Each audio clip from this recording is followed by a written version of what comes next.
வணக்கம்.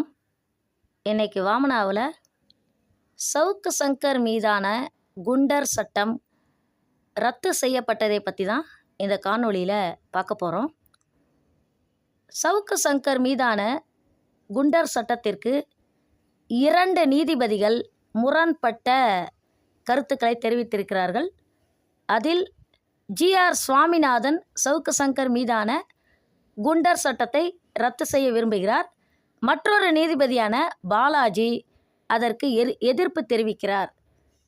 இன்னைக்கு ஆர். மகாதேவன், மாண்புமிகு நீதிபதி, தலைமை நீதிபதி ஆர். மகாதேவன் 3வது ஒரு நீதிபதியை நியமனம் செய்கிறார். இன்னைக்கு தான் சவுக்கு சங்கர் மேலே அந்த குண்டாஸ் ரத்தாவதா இல்லையா அப்படிங்கிறது இன்றைக்கி தான் நமக்கு தெரிய போகுது.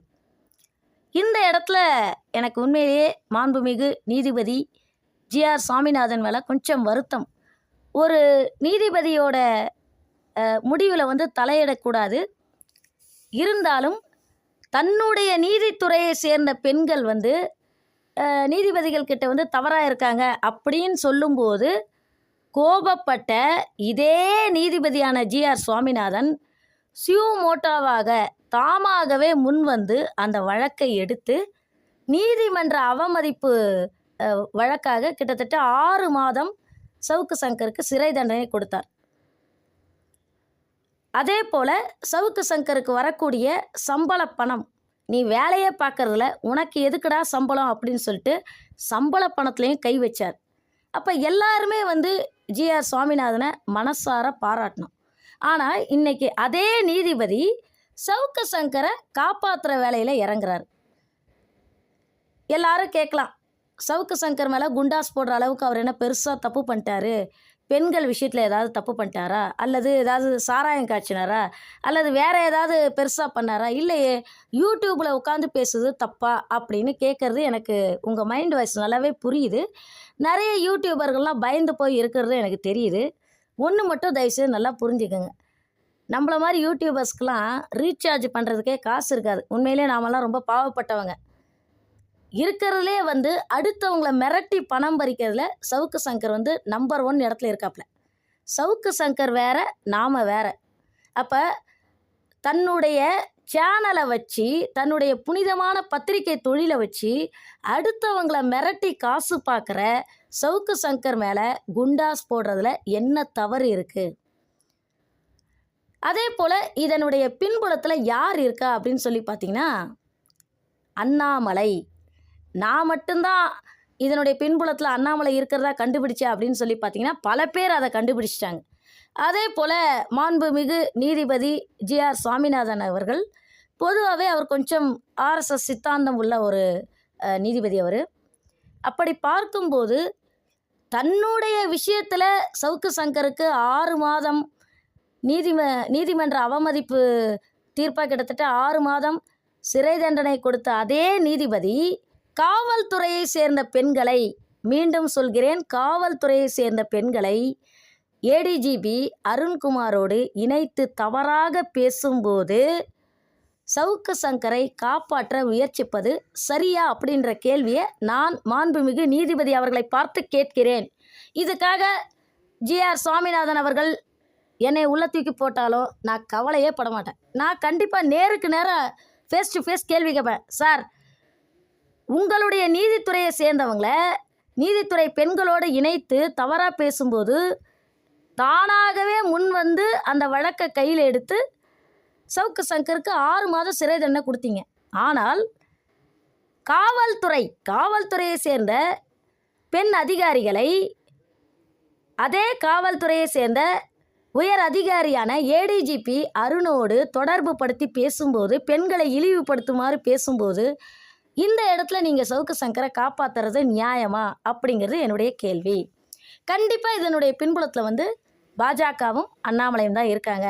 பொதுவாகவே நான் கவனித்த வரைக்கும் இந்த ஆர்எஸ்எஸில் இருக்கக்கூடிய வழக்கறிஞர்கள்லாம் ரொம்ப டேலண்ட்டாக இருப்பாங்க.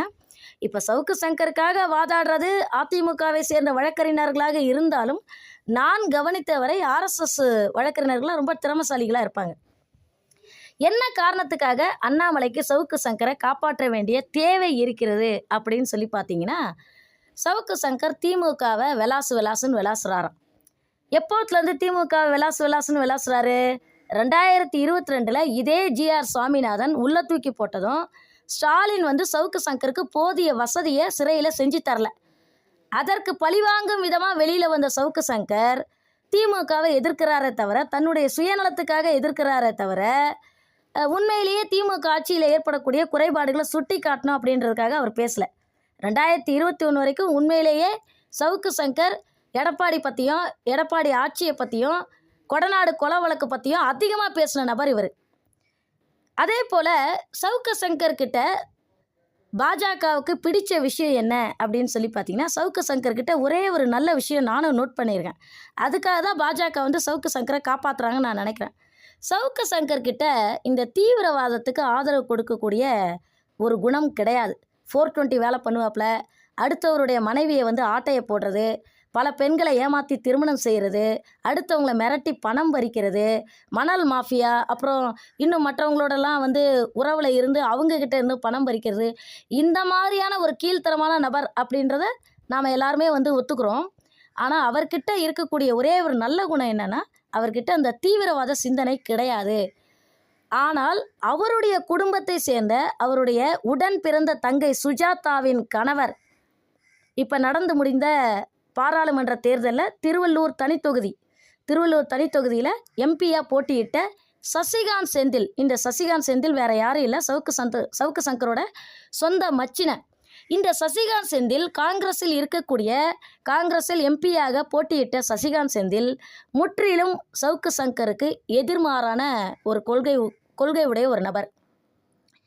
இவருடைய சிந்தனை சித்தாந்தம் எல்லாமே வந்து பார்த்திங்கன்னா தீவிரவாதத்துக்கு குரல் கொடுக்குற மாதிரி, தீவிரவாதத்தை ஆதரிக்கிற மாதிரி இருக்கும்.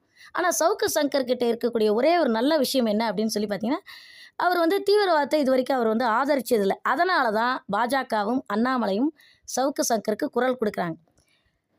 அதே போல் இந்த சசிகாந்த் செந்திலும் சவுக்கு சங்கரும் நெருங்கிய உறவினர்களாக இருந்தாலும், சசிகாந்த் செந்தில் சமீபத்தில் பாராளுமன்ற தேர்தல் நேரத்தின் பொழுது தன்னுடைய மூத்த தலைவர்கள்கிட்ட எனக்கும் சவுக்கு சங்கருக்கும் எந்த விதமான தொடர்பும் கிடையாது அப்படின்னு சொல்லிட்டு மேலிடத்துல ஒரு வாக்குறுதி கொடுத்துருக்கிறார். பல பேருக்கு தெரியாது, சவுக்கு சங்கர் சசிகாந்த் செந்திலோட சொந்த மச்சின அப்படின்றது பல பேருக்கு தெரியாது. இந்த பாராளுமன்ற தேர்தலில் தான் காங்கிரஸ்க்கே தெரியும் சசிகாந்த் செந்திலும் சவுக்கு சங்கரும் நெருங்கிய உறவினர்கள் அப்படின்றது. உண்மையாக சொல்கிறேங்க, சசிகாந்த் செந்திலோட கேரக்டர் வேறு, சவுக்கு சங்கரோட கேரக்டர் வேறு. சவுக்கு சங்கர் கொஞ்சம் வலதுசாரி சிந்தனையாளர், சசிகாந்த் செந்தில் முற்றிலும் இடதுசாரி சிந்தனையாளர். இப்போ இந்த இடத்துல அண்ணாமலையை பார்த்து நான் ஒரே ஒரு கேள்வி கேட்க விரும்புகிறேன். அண்ணாமலையை பார்த்து மட்டும் இல்லை, வானதி சீனிவாசனையும் பார்த்து ஒரே ஒரு கேள்வி கேட்க விரும்புகிறேன். உங்களுக்கு முக்குளத்தோர் ஓட்டு வேணும். பாராளுமன்ற தேர்தலுக்கு பிறகு பாஜக தென் மாவட்டங்களில் செல்வாக்கு பெறும், நன்கு வளர்ச்சியடையும் அப்படின்னு சொல்கிறீங்க. முக்குளத்தோர் ஓட்டையும் வாங்கிக்கிட்டீங்க. ஏன்னா உங்கள் கூட்டணியில் வந்து பார்த்திங்கன்னா ஓபிஎஸ், டிடிவி தினகரன் இவங்களெல்லாம் அவங்கள இணைச்சது மட்டும் இல்லாமல் முத்துராமலிங்க தேவர் பற்றியும் அண்ணாவை பற்றியும் பேசி கரெக்டாக தேர்தலுக்கு முன்னாடி வேண்டுமென்றே திட்டமிட்டு அண்ணா வந்து மன்னிப்பு கேட்டார் அப்படின்னு சொல்லி அண்ணாவை கொஞ்சம் தாழ்த்தி பேசி முத்துராமலிங்க தேவரை உயர்த்தி பேசியதன் காரணம் என்ன, அதனுடைய சைக்காலஜி என்ன அப்படின்னு சொல்லி பார்த்தீங்கன்னா, பாஜகவுக்கும் அண்ணாமலைக்கும் எப்படியாவது முக்குளத்தோர் சமுதாயத்து ஓட்டை வாங்கியே ஆகணும் அப்படிங்கிற ஒரு எண்ணம்.